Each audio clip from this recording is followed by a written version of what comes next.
చంద్రబాబు గెలవటం నాకైతే ఇష్టం లేదు. మాటకు ముందు మాలోళ్ళు మాదిగోళ్ళు అని చెప్పి ఆ పదం ఎందుకు, అలా అవసరం లేదు కదా. చూడాల్సినప్పుడు అందరినీ చూడాలి. ఇప్పుడు చూసే వాళ్ళని మాలోళ్ళని మాదిగోళ్ళని చూడకుండా చేస్తాడా? చేయలేడు కదా. అలాగే అంటే ఇప్పుడు జగన్మోహన్ రెడ్డి ఓటమి కారణం ముగ్గురు ఉన్నారు కదా, మన పిఎం కూడా జాయిన్ అయ్యారు కదా.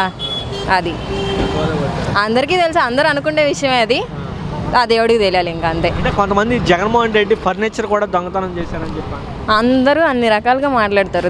తెలిసిన దాని గురించి ఎవరికి ఏది అర్థమైతే అదే కదా చెప్పగలిగాను. 100 మాట్లాడతారు, 100లో దాంట్లో అన్ని నిజాలే ఉండవు కదా, అంతే. ఎంత అనుకున్నా ఏం చేసినా చేసేది ఏమీ లేదు. వాళ్ళు చెప్పినవి అన్నీ మనం నమ్మాలి, ఈయన చేసినవి నమ్మాలి అని ఏమి ఉండదు కదా. దాంట్లో ఏది నిజం ఉంటే అదే జరిగిద్ది, అంతవరకే. అంటే జగన్ గారు ఇప్పుడు మీకు ఎలాంటి లబ్ధి పొందారమ్మా 5 ఏళ్ళలో? నాకైతే నేను ఏది పొందలా. నాకు ఇంకా చిన్నపిల్లలే, నేను అమ్మఒడి అయ్యేం నేను పొందలా. కాకపోతే అయినా నాకు ఆయనే ఇష్టం, చెప్తున్నా కదా. అది ఆయనేం ఓడిపోలేదు అనుకోవట్లే, చీట్ చేశారు అనుకుంటున్నా, అంతే. అసలు మన రాష్ట్రంలో చాలామంది పల్లెటూరులో కూడా ఎవరికి కూడా బీజేపీ ముద్ర ఏంటంటే తెలియదు. అలాంటిది బీజేపీకి 7 సీట్లు రావడం ఏంటి, అది కూడా భారీ మెజారిటీ ఏంటి, పురంధేశ్వరి 2 లక్షల మెజారిటీలా. ఇది సాధ్యపడేదే కాదు అసలు. అది ఇప్పుడు పవన్ కళ్యాణ్ గతంలో అసెంబ్లీకి గేట్ తాకలేని అసెంబ్లీకి కూడా రావడం జరిగింది. పవన్ కళ్యాణ్ అసెంబ్లీకి రావడం నాకు కూడా చాలా హ్యాపీగా ఉంది. ఎందుకంటే నేను పవన్ కళ్యాణ్ ఫ్యానే. ఇంకా ముఖ్యమంత్రి అయితే చాలా ఆనందపడతా. అంటే జగన్ చేసిన తప్పే లేదు. జగన్ కూడా చాలా వరకు పేదవాళ్ళకి చాలా డబ్బులు ఇచ్చాడు, అన్ని రకాలుగా బాగానే ఉన్నాయి. ఆయన చేసిన యాదవ పనులు పెద్దగా ఏం లేవు చెప్పుకోవడానికి కూడా. పోనీ వీళ్ళు ఇంతకుముందు చేసి ఉంటే వీళ్ళు చేశారా బాబు, వీళ్ళు ఈయనకంటే గొప్పగా వాళ్ళు చేశారనుకోవచ్చు. కానీ వాళ్ళకంటే గొప్పగా ఈయన చేశాడు. అన్ని సీట్లు అయితే ఒకవేళ ఓడిపోయినా కానీ ఒక 40-50 సీట్ల తేడాతో ఓడిపోవాలి. 10-11 స్థానాలకి పరిమితం అవడు. ఆల్రెడీ ఇప్పుడు ఒక్కొక్కటి బయటపడతానే ఒకటి. ఇప్పుడు 3 లక్షల ఓట్లు ఉంటాయి, 3,50,000 ఓట్లు ఎక్కడి నుంచి పోలేని. ఇప్పుడు ఇవన్నీ ఒక్కొక్కటి తీస్తానే ఉన్నారుగా బయటికి. ఇప్పుడు మన ఊళ్ళో ఉన్నదే 300 ఓట్లు అనుకో, 350 ఓట్లు ఎట్ట పోలైతే ఆ 350లోనే 250 పోలవాలా. ప్రజా వ్యతిరేకత ఉందంటున్నారు. దీనికి ఎంత నువ్వు ఏ పల్లెటూరులో అన్నా బాబు 10 మంది కూర్చున్న చోట, 15 మంది కూర్చున్న చోట కంపల్సరీ 10 మంది వైసీపీకి చెప్తారు తప్ప టీడీపీకి ఎవరు చెప్పరు. ఎక్కడుంది అసలు ఈ టీడీపీకి అయిపోయింది. పవన్ కళ్యాణ్ అంటే పవన్ కళ్యాణ్ కొంచెం తిరిగాడు. పవన్ కళ్యాణ్ కూడా అన్ని సీట్లు రావటం నాకైతే కలగానే ఉంది.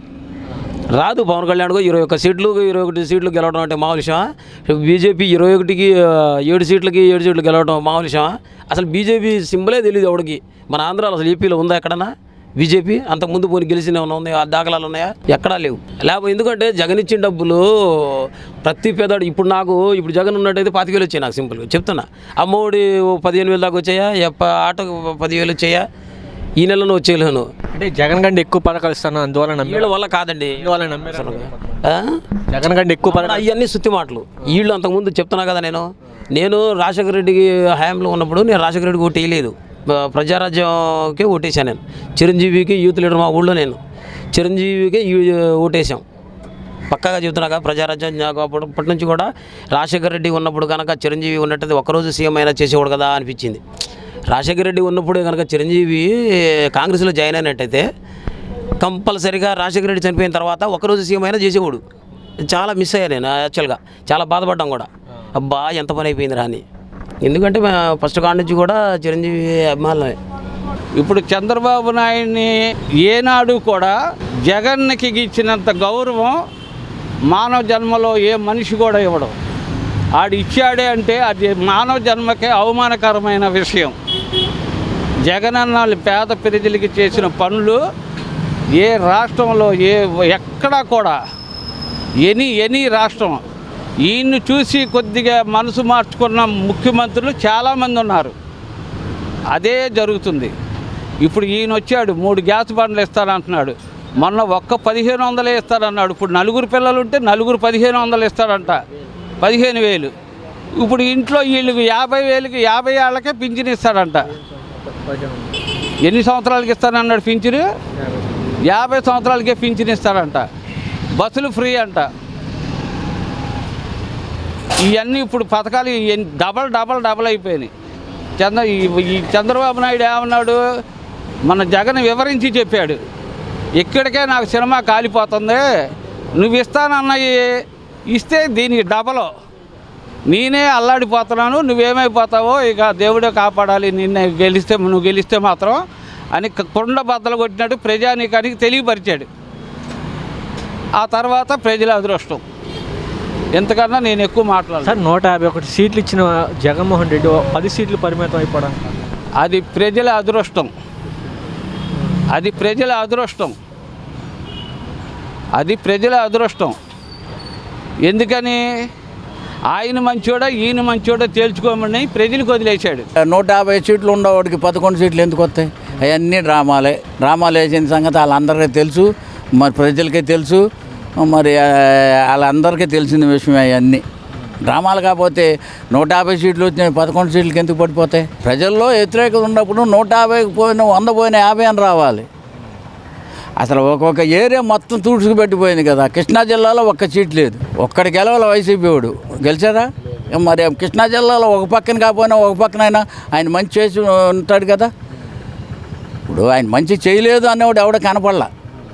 ఇప్పుడు అమ్మఒడి అన్నాడు, పెన్షన్ పెంచాడు, ఇంకోటి ఏదోటి ఆయన చాలామందికి మంచిగా చేశాడు. ఆ మంచి వలన ఆయనకి ఓట్లు వేస్తానన్న ధీమాతో ఆయన ఏవో చెప్పాడు. ఈయన చెప్పాడు, ఆడవాళ్ళు వచ్చారు మాకే గుద్దేశారని వైసీపీ వాళ్ళంతా అనుకున్నారు. కానీ వీళ్ళు వెళ్ళి గుద్దిన సైకిల్కి గుద్దారు, వైసీపీకి గుద్దల. ఇప్పుడు ఆయన చేసిన వాటికి వాళ్ళు అప్పులు చేశాడు అన్నాడు ఈయన. ఆయనకంటే ఎక్కువ పెట్టాడు ఈయన. ఆయన అప్పులు చేసినప్పుడు ఈయన ఎన్ని అప్పులు చేయాలి? ఇప్పుడు అది కూడా మనం వేసి చూద్దాం. ఇప్పుడు ఆయన శ్రీలంక చేసినప్పుడు ఈయన ఏ లంక చేస్తాడు? ఇప్పుడు ఆయన శ్రీలంకని వీళ్ళే అన్నారు కదండి. ఇప్పుడు ఆయనకంటే ఎక్కువ చేస్తాను అంటున్నాడు ఈయన. 3000 4000 చేస్తానంటున్నాడు. ఎంతమంది పిల్లలు ఉంటే అంతమందికి అమ్మఒడి ఇస్తానంటున్నాడు. 18 ఏళ్ళు దాటిన ఆడవాళ్ళందరికీ 150-1500 ఇస్తానంటున్నాడు. ఇప్పుడు ఆయనకంటే ప్రణాళికలు ఈయన ఎక్కువ పెట్టినప్పుడు, ఆయన అప్పు చేసినప్పుడు ఈయన అప్పు చేయకుండా ఎట్లా చేస్తాడో వాటిని ఎట్లా అమలు చేస్తాడో చూద్దాం. అది కానీ అంతా నువ్వు అంత క్రితం 14 సంవత్సరాలు నువ్వు ప్రభుత్వం చేసావు. ప్రతి వాడు నీకు తెలుసు. వాళ్ళందరూ నాకు అట్టి పారదంగావు. 3-4 రోజులు ఎలక్షన్ ఉన్నందుగా పోలీసు వాళ్ళు మార్చేసావు. నీకు కావాల్సిన వాళ్ళు నువ్వు వేసుకున్నావు. ఇప్పుడు సంక్షేమం అంటే ఆల్రెడీ అందరూ చూశారండి. ఈయన ఏదో అభివృద్ధి చేస్తామంటున్నారు కదా సీఎం గారు. నెక్స్ట్ ఇప్పుడు వచ్చే సీఎం గారు అభివృద్ధి కావాలంటారు. అభివృద్ధి చూస్తే సార్ ఓకే అంటే జగన్ ఇచ్చే సంక్షేమం కంటే ఇంకెక్కువ ఇస్తానని చెప్పి ప్రజలకు వచ్చారు సార్. ఉన్నాయి ఇస్తే చాలు. ఇదివరకు చేసిన సంక్షేమం ఇప్పుడు అది యాక్టీజ్గా ఫాలో అయితే సరిపోద్ది. ఇంకా కొత్తగా జనాలకి ఏమి పరిచయం చేయాల్సిన అవసరం లేదు. మోస్ట్లీ అన్ని సంక్షేమాలు చూశారు. ఇప్పుడు ఏంటంటే అభివృద్ధి అంటున్నారు. ఓకే, అభివృద్ధి కూడా చూస్తే బాగుంటుంది. సంక్షేమంతో పాటు అభివృద్ధి. మనకి పేదలకి కావాల్సింది ఏంటి? ఉచిత విద్య, ఉచిత వైద్యం. ఆ రెండిస్తే ఫుల్ఫిల్గా మొత్తం అయిపోయినట్టే. అసలు ఇంకేం ఉండదు ఇంకా. అది సార్ మీరు చూస్తున్నారు జగన్ ఓటమి ప్రధాన కారణాలు ఏమో సార్. రకరకాల మాటలు ఉన్నాయి. ఓటమికి కారణం అంటే చాలా ఊర్లో అయితే మేము వేసాం బాబు అని అందరూ చెప్తున్నారు. అయితే ఈ బ్యాలెట్ పేపర్లు మారిపోయినాయి అంటున్నారు, ట్యాంపరింగ్ అంటున్నారు. అయితే ఇంత దారుణంగా అయితే ఓడిపోతారని ఎవడో గెస్ట్ చేయింది. అది ఇంత అయితే జరగదు అసలు. యాక్చువల్గా అది లేదు.